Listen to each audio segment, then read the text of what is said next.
On this episode, we're talking about what to do with $30,000, the top 3 buttons on a website, and dental YouTube videos.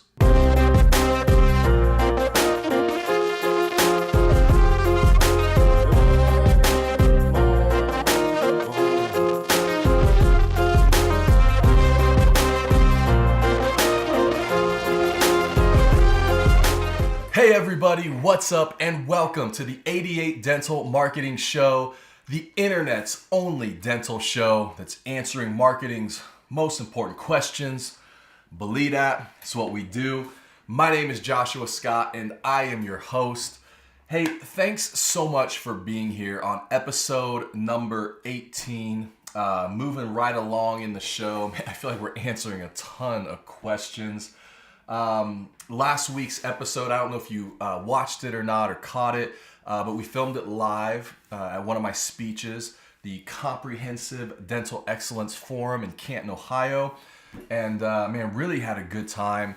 Dr. Constantine Farah and his wife Rhonda, you know, I've known them for a long time and they are just really, really good people. And you can tell by the group, it's a reflection and it's a great group of people. I so appreciate their hospitality and bringing me in to speak. We had a great time. I have a great time. I probably am one of those people, we were moving so fast and I probably try to put too much stuff into an hour and a half, 2 hour segment of time. But it keeps it moving. We had some fun. We filmed an episode of the show, so you can check it out. If you're on YouTube, it should be right over here somewhere. It should say episode 17, so you can hit that up. Also, to everybody who's liked us on Facebook, the 88 Dental Marketing page, thank you. I can tell some of you have done that because we are up to 51 likes. 51. Nice. So we're making some progress there. It's only been a few weeks. So to everybody who's watching the show who hasn't liked us, I know who you are. And it's not cool. It's not cool. Go over, like us up on Facebook. You'll find the link down below in the show notes. And then also any of you who, like me, you're on the go and sometimes audio content is just better than video content. You can now find this podcast on both iTunes for your iOS device and Stitcher for both iOS and Android, whichever you prefer. You can subscribe to the show. You'll get them automatically on your device. It's a super simple, easy way to do it. So I hope that's helpful. And I think that's it. Let's get to some questions. The first question is from Dentaltown member Golfin Doc. I recently bought a practice because I see major potential due to high traffic volume and diverse demographics within a 10-mile radius. Now that I have my hands on $30,000 to invest into the practice, I just don't know where to begin. You know, we brought this question over from the Dentaltown forums for a few different reasons. Number one, it's a great question. It's had a lot of interaction, a lot of replies on the site. And if you've never been over to the Dentaltown forums, it's worth checking out. I'll put that link down in the show notes. Again, you can link it up and head over there. It's a great resource. You can interact with other dentists and companies and ask marketing questions, especially their marketing forum. There's a lot of information there. Secondly, you know, the new issue of Dental Economics came out in the last week or so, the May issue. And there was an article in here that I found really fascinating, kind of along these lines. And it's an article by Joy Gendosa from Postcard Mania, right? And the title of the article is The New Dentist's Guide to a Successful Marketing Budget. And so it caught my attention because this Dentaltown forum post, you know, there's a lot of people, a lot of interaction, a lot of people say, man, $30,000 is a lot of money. I would never spend all that on marketing. Granted, Joy says that the ideal percentage range for a marketing budget is between 20 to 30% of gross revenue. 20 to 30%, which I think is really, really interesting. Because the dental industry the dental industry average that we've all kind of come to know is that 3 to 5% of gross production. And to be honest, I'm even on the conservative end of that. I mean, most of our clients are spending between 3 to 4% of production on their marketing budgets. There's very few of them where I feel the need to be that aggressive and spend 5%. So that's kind of been like the industry average. I know she's saying gross revenue, so we're talking about collections, which is, it's different. It can be a little bit different, can be a lot different, but still, imagine a practice that collects $1 million. She's saying 200 to 300,000 of that should be spent on marketing, which that's a lot. That's a lot of money. I mean, I had clients this last week calling me, emailing me saying, did you see this article? And sending me links to it, and just going, wow, like, what do you think? And I'm like, that's high. That's high. And, Joy, she Postcard Mania, it's direct mail. I mean, direct mail is a big budget item for sure. And so, maybe that's some of it. Maybe she's just trying to stretch our thinking. There's a lot of people out there who think the healthcare landscape is going to change and marketing investments are going to have to go up. And so it could be a lot of those reasons, maybe why she's coming at it from that approach. But with that said, $30,000. Let's say you're a startup practice or you're buying a practice that has done zero marketing. So in a sense, you're starting from a blank page, okay? $30,000, what would you do with it? If it were me, this is how I would spend it. The first part's very easy. You put a patient referral program in place along with a review campaign. Those two things are quick, they're easy, they're inexpensive, and they start to get results quick. You start to see the impact of that right away. So put that in place. Secondly, focus on the website.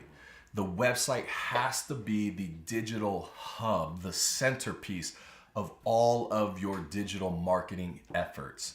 I get this question all the time from especially doctors who are buying practices or walking into a practice, and they're like, how important is the website really? Do I really need to make that type of investment on the front end? And my answer to them is always, yes, it's very important because everything else stems off of that. I mean, I see practices that are doing AdWords but don't have a great website, or investing in social media, but again, it doesn't come back to a great website. And in the end, there's a portion of those marketing dollars that will always be wasted because digital marketing is so integrated that your website becomes the center point of everything that you're doing. It's the focal point. And so it always ties back to that. So make that investment into the website right at the start. You will never regret that. For the next 3, 4, 5 years that you have that website, you'll never regret that investment. And then I would look at brand. Actually, I would back up and look at the brand first, like building a strong brand, logo, name, tagline, color, photography, getting all those pieces in place. Build the website, put the patient referral, patient review campaign in place. And man, that's probably year one. That's probably your $30,000 investment. And if I was starting a practice, if that were me, that's where that money would go. Question number 2 comes from Dr. Michael Mead. I'm redesigning my website. What 3 buttons should I have as the main focus of the site? Yeah, Dr. Mead was a guest at my speech last week in Canton, Ohio. And, this was a question I never got to. I never got a chance to answer it live or in the show that we recorded. And I thought it was a really good one. So, Dr. Mead, to answer this question, I went to, you asked, what are the top 3 buttons for a website? And so what I wanted to do is I actually went and looked at all the sites that we've designed and we maintain. I went and looked at the analytics of them to just give you like, okay, what are the top 3 things people are clicking on all these sites? And the answer was very straightforward, very easy to see, okay? The number one place people are clicking, the number one button people click on a website, on our sites, all the analytical data, was meet the team. Meet the team, or our team, or the team. The place where they can go see photos of the doctor and or the team members. And you know, this is something I've said before. I've said it in the show that I think patients, one of the number one things they're trying to figure out is who you look like. Like, are you normal? What are they walking into? Does the staff look like they're having fun? And you know, I think some of this, it's interesting, right? Because I think some of this is they're seeing so much stock photography on sites that they're literally just looking through the site trying to see if there's like real people there, you know? Like, are there real human beings at this practice, and are they normal? And so I think that's the motivation there. That's the mentality. So that's number one. Secondly was the button or the page, new patients, or new patient experience, or what to expect at your first visit, that type of stuff. And, you know, which is very, very important, because what's easy to miss sometimes is that literally 85 to 89% of your traffic to your website are potential new patients. Your patient base does not go to your website. They may go there to find a phone number, but typically they're not even getting past Google Plus now for that, or Google search results for that. So the people on your website, they're potential new patients.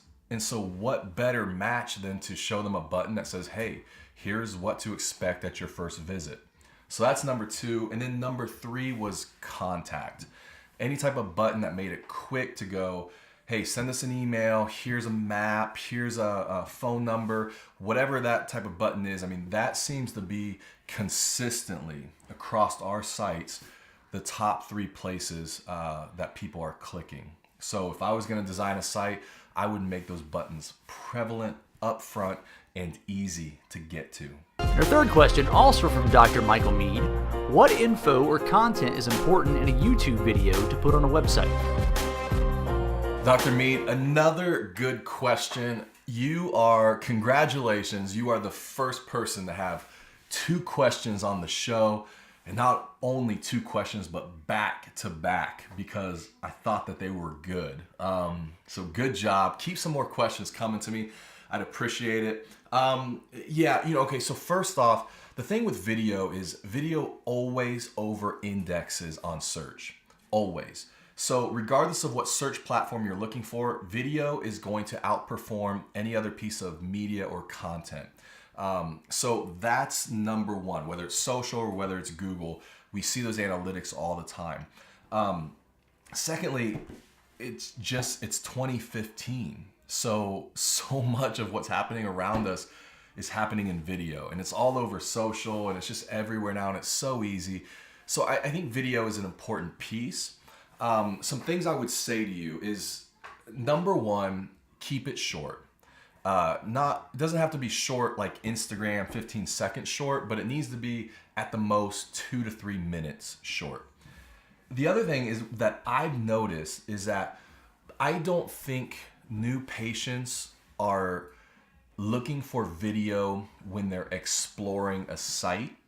I think they're stopping to watch video when they're looking for information. So people watch videos when they're looking for information, not when they're exploring a site. So here's what I mean. If somebody is just trying to check out practices and they're just kind of exploring your site, I don't know if you're going to get them to stop and watch a video that's informational. However, if somebody is searching for dental implants or orthodontics or something along those lines, Invisalign for teen, and they land on your orthodontic page and you've got a 2 to 3 minute video there, I think they stop and watch that. And I think that gives them more information than anything else on the entire site. So I typically like to see videos geared, number one, towards services, towards technology, towards people that are searching for specific information, because they'll stop and watch it.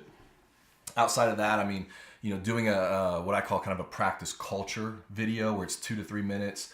It's about the practice culture, lots of B-roll, it's inspiring. Maybe you're working your tagline in there, like why the tagline, that type of stuff. And then, patient reviews, patient testimonials make great videos too. So good question. I think we need to see more video work in the dental industry.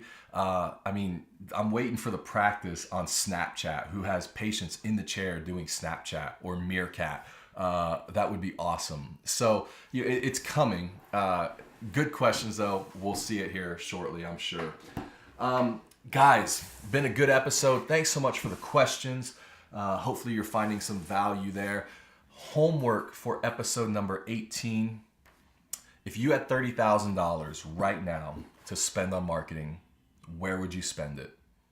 Whether you're just starting off, whether you've been doing this for 10 or 15 years, right now, I'm giving you an extra $30,000 to add to your marketing budget.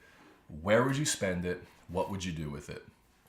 Guys, thanks so much for being here. I will see you on the next episode.